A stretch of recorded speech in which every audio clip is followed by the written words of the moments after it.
ఈనాడు ఈనాడు paper clipping చూపించాయి, అప్పుడు ఇంట్రెస్టింగ్గా ఉంటుంది. ఈయన ఏ రకంగా బిల్డప్ ఇస్తాడు, అబద్ధాలు ఆడతాడు అంటే నిజంగా ఇది చాలా ఇంట్రెస్టింగ్. ఇది చూడండి ఒకసారి. ఇది 2016 డావోస్. ఏపీలో రక్షణ పరికరాల ప్లాంట్ లాక్హీడ్ వస్తుంది. తర్వాత నెక్స్ట్ ఏమమ్మా 2017 హై స్పీడ్ రైళ్ళు. హై స్పీడ్ ఎంత ఈనాడే, నేను వేరేదేం చెప్పను. ఎందుకనంటే ఇదంతా వీళ్ళంతా ఒక ముఠ, ఇదంతా ఒక దొంగల ముఠ.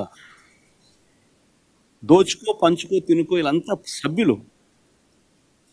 మభ్య పెట్టడం, మోసం చేయడం, అబద్ధాలు ఆడడం వీళ్ళందరికీ పరిపాటు.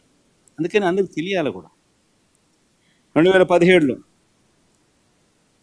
Hybrid cloud.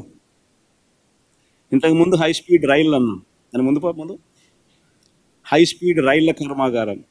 తర్వాత హైబ్రిడ్ క్లౌడ్, మన సౌదీ అరామ్కో. రాష్ట్రానికి సౌదీ అరామ్కో. ఇదంతా 2017. 2018లో చంద్రబాబు గారు డావోస్ వెళ్ళినప్పుడు రాష్ట్రానికి 150 సంస్థలు వస్తాయన్నాడు. అసలు క్వశ్చన్ మార్కులు ఏమి ఉండవు, అన్నీ దాన్నే కనీసం క్వశ్చన్ మార్కులన్నా ఉండవు.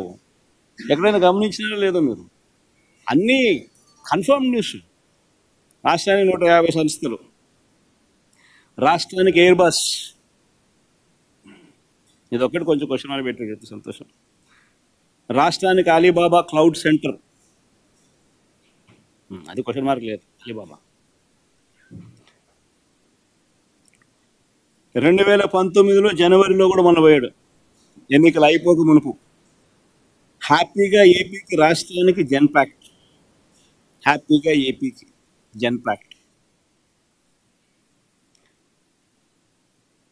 ఇది ఈ మాదిరిగా బిల్డప్ ఇవ్వడం చంద్రబాబు నాయుడుకి ఏమాత్రం కొత్త కాదు.